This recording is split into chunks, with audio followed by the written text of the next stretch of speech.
पुण्यात स्वारगेट बलात्कारानंतर आणखी एक धक्कादायक घटना आता उघड झालेली आहे। आयटी कंपनीतील महिलेचा विनयभंग करण्याचा कॅब चालकाचा प्रयत्न आहे। घाबरलेल्या महिलेने कॅबमधून उडी मारली। 2 किलोमीटर धावत जाऊन खडकी पोलिसात या संदर्भात तक्रार देण्यात आली आहे। त्यामुळे पुण्यामधला आणखी एक धक्कादायक प्रकार आणि महिला सुरक्षेबाबतचा प्रश्न उपस्थित करणारा प्रकार समोर आला। बलात्कारानंतर आणखी एक धक्कादायक घटना उघड झाली आहे। आयटी कंपनीतील महिलेचा विनयभंग करण्याचा प्रयत्न करण्यात आला। या कॅब चालकाचा प्रयत्न होता। घाबरलेल्या महिलेने कॅबमधून उडी मारल्याचं कळतंय। 2 किलोमीटर धावत जाऊन खडकी पोलिसात या संदर्भात तक्रार दाखल करण्यात आली आहे।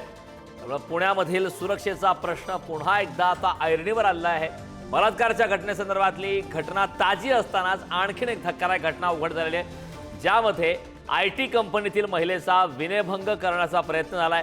कॅब चालकाने हा प्रयत्न केलेला आहे, मात्र घाबरलेल्या महिलेने प्रसंगावधान दाखवत कॅबमधून उडी मारलेली आहे आणि 2 किलोमीटर धावत जाऊन खडकी पोलिसात या संदर्भात तक्रार दाखल करण्यात आली आहे।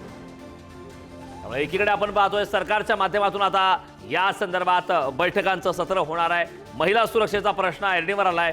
पुण्यामध्ये अशा प्रकारच्या गुन्हेगारी कृत्य वारंवार घडत असताना आता पुन्हा एकदा एक धक्कादायक घटना समोर आलेली आहे। या संदर्भात ताजी अपडेट देण्यासाठी आपले प्रतिनिधी ज्ञानेश्वर चोथमल आपल्या सोबत जोडलेत। ज्ञानेश्वर, स्वारगेट बलात्काराची घटना ताजी असताना आणखीन एक धक्कादायक घटना समोर आलेली आहे। काय अधिकची माहिती या घटनेबाबतची? ही घटना नेमकी कधी घडली?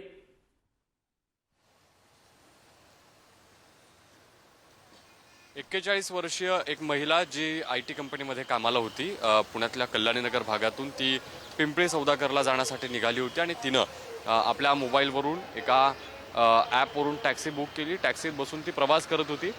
पाटील इस्टेट या परिसरात जेव्हा ती आली तेव्हा कॅब चालकानं कारचा जो आरसा आहे तो महिला काचेत दिसेल अशा पद्धतीने वळवला आणि त्यानंतर अश्लील कृत्य करायला सुरुवात केली। यानंतर या महिलेनं गाडीतून खाली उतरून पोलीस स्टेशन गाठलं आणि पोलिसांमध्ये या सगळ्या संबंधातला जो तपशील आहे तो सांगितलेला आहे। जे कार बुक केल्याचे डिटेल्स होते त्याच्यावरून जो कारचा मालक होता त्याची माहिती मिळाली। आरोपीला पोलिसांनी अटक केलेली आहे। पुढची जी प्रक्रिया आहे ती आता पोलिसांकडून राबवली जाईल। नक्कीच ज्ञानेश्वर, धक्कादायक घटना घडलेली आहे। स्वारगेटची घटना ताजी असणार आहे।